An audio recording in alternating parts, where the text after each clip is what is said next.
Hi friends, how are you?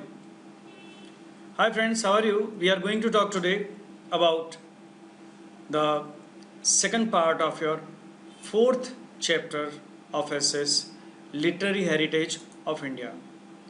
I told you earlier that in this second part you will have three universities.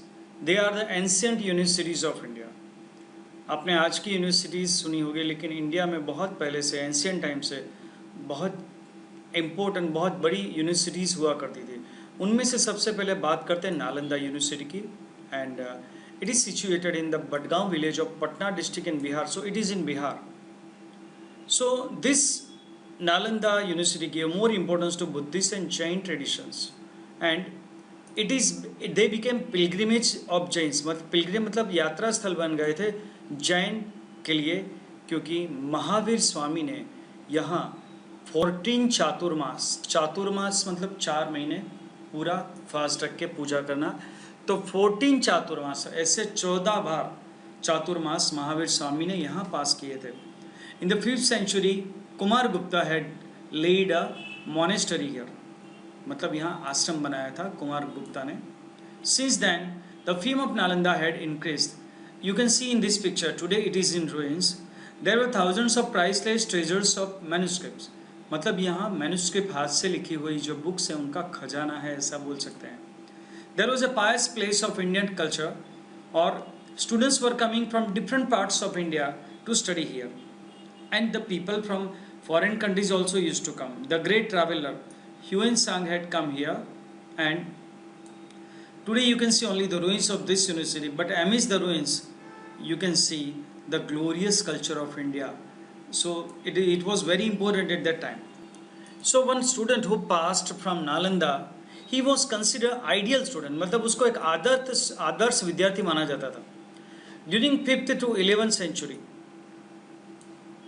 education was based at Nalanda, and India at the time had best libraries of the world. और यहाँ India की सबसे अच्छी library थी. और India's many students and from abroad many students, they used to come for study and research in this library of Takshashila as well as Nalanda University.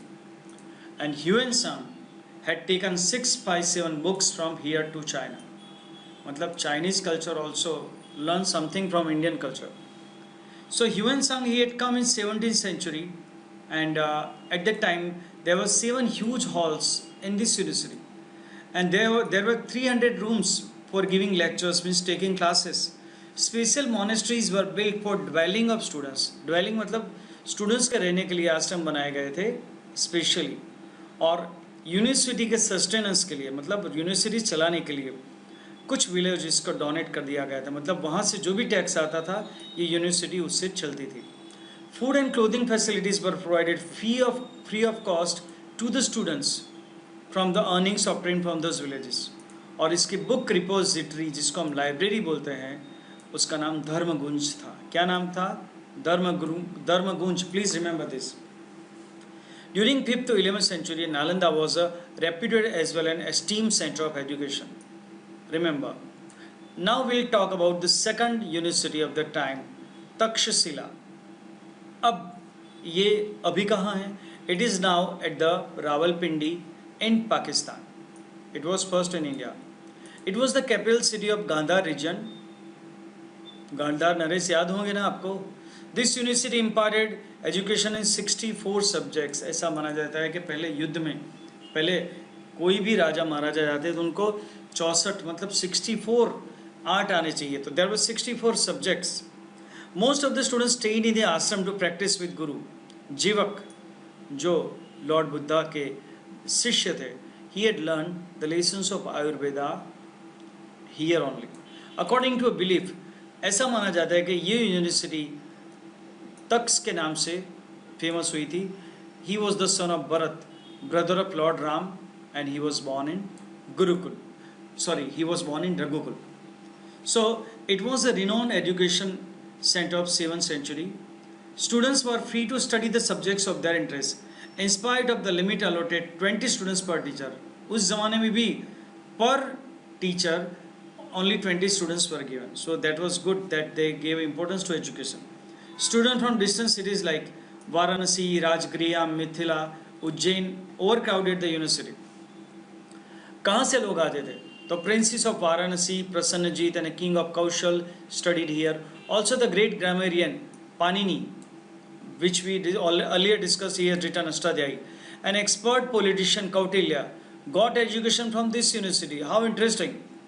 And it was the base center for higher education. Normally students used to stay with the guru to practice education of Vedas, military science, Gaj Vidya, मतलब how to control this elephants, archery, grammar, philosophy, warlore, मतलब युद्ध कैसे लड़ना, युद्ध शास्त्र, astronomy and astrology, this all knowledge was given. Chanakya was the mentor of Chandragupta Maurya. इसकी कहानी तो आप जानते ही होंगे. चंद्रगुप्त मौर्य के गुरु थे चाणक्य, जो उनको सारी चीज़ें सिखाते थे. Chinese scholar Fahien also visited this university in the beginning of the 5th century. अब बात करते हैं वाराणसी, बनारस, काशी, पवित्र जगह हर भारतीय के लिए. It was one of the place of pilgrimage during 7th century, and today also it is the very important place of pilgrimage. So it was a famous education center. ऐसा माना जाता है कि अगर पढ़ाई करनी हो तो काशी में ही करनी चाहिए. जैसे आज कैम्ब्रिज और ऑक्सफोर्ड फेमस है पूरी दुनिया में, भारत में ये वाराणसी या तो काशी बहुत ही फेमस था. It grew as the religious center for the Aryan culture in Upanishadic period. King of Varanasi, Ajatasattu was a great philosopher of Upanishadic age and great supporter of education. It is mentioned in Vyasa Samhita that Maharshi Vedvyas had his ashram in Varanasi. Vedvyas का आश्रम वाराणसी में था, बनारस में था. Lord Buddha chose Varanasi a suitable place for the propagation of his preachings. मतलब अपने उपदेश देने के लिए इसको बहुत अच्छी जगह समझते थे. Potent philosopher Adi Shankaracharya had to move to Kashi to adopt the new principles of Vedanta. Vedanta सीखने के लिए आदि शंकराचार्य यहाँ आए थे. वल्लभाचार्य जी and Chaitanya Mahaprabhu, the pioneer of Pushti Marg, attained prestige for their Vaishnava sects in Kashi only. So majority of scholar families of Punjab had to migrate to Kashi, while a few families migrated to Kashmir. मतलब ये सीखने के लिए पंजाब से कई लोग काशी आ गए थे. Many other princes came for education in Varanasi. Monastery at Sarnath became a famous education center under the patronage of Emperor Ashoka. अब एक यूनिवर्सिटी की बात करते हैं जो गुजरात में थी, वल्लभी यूनिवर्सिटी, जो फेमस थी एजुकेशन के लिए 7th century में. There was a significant contribution of contemporary rule of Vansh dynasty and its people to make Vallabhi a well-renowned and huge center of education. Vidyadham, इसको वल्लभी विद्याधाम कहा जाता था. It was the center of Heenyan cult of Buddhist religion. In the middle of 7th century, Buddhist scholars Sthirmati and Gunmati, they were the leading principals of Vallabhi, and the students from the distant areas of Ganga, Yamuna, they used to come here for higher studies. Chinese traveler It Singh noted that Vallabhi completed with the, sorry, it is wrong, it is mistake given here. It is competed, not completed.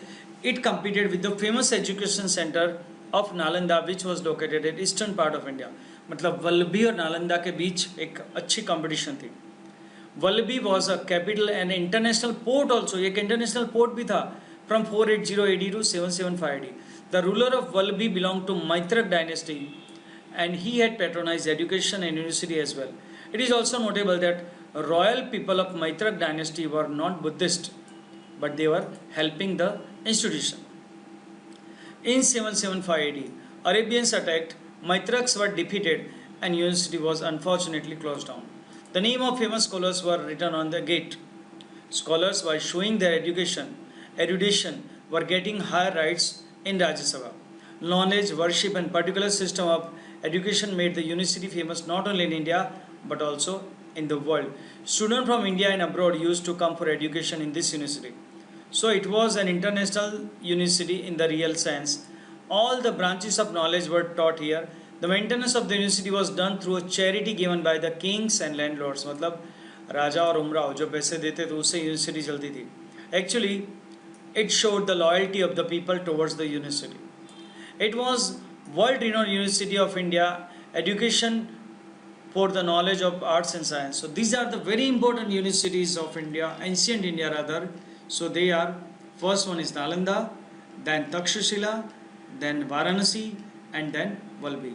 So this is the end of the second part, and this is the end of the fourth chapter in literary heritage of India. Bye for now. We'll meet in the next chapter.